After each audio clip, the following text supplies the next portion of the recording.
Le monde de l'éolien, et encore plus le monde de l'éolien en mer, est un monde plein d'incertitudes. Donc c'est beaucoup de coordination au jour le jour avec les différents acteurs.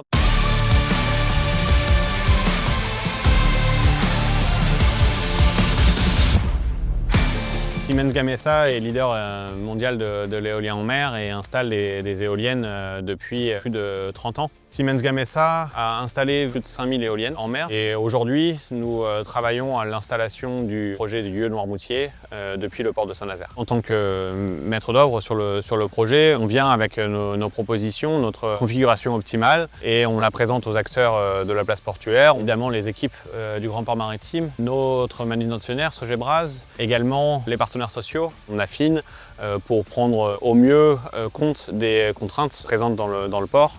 On a des spécificités comme sur chaque projet, certaines spécificités assez fortes à Saint-Nazaire. Une des spécificités du projet est que le navire d'installateur reste en configuration flottante dans la forme Joubert et donc demande une coordination particulière entre les équipes de manutention, les équipes Siemens Gamesa et les équipes du navire installateur de Yann de Nol. Il a fallu se réapproprier le site, définir le plan d'implantation spécifique à nos méthodes de construction et de préassemblage. Les nacelles sont livrées en roulier sur le quai des Charbonniers grâce à une rampe Ro-Ro qui a été mise en œuvre spécifiquement pour le projet par le Grand Port Maritime. Les nacelles sont acheminées par la route en convoi exceptionnel de nuit jusqu'à ce hub d'assemblage. On travaille des colis lourds. Les pales, par exemple, font 81 mètres. Elles sont déchargées avec les grues jumelées, les deux LHM qui travaillent en jumelage. C'est de la même chose pour les sections de mâts éoliennes. Une fois qu'ils sont assemblés, également les nacelles, on parle de plusieurs centaines de tonnes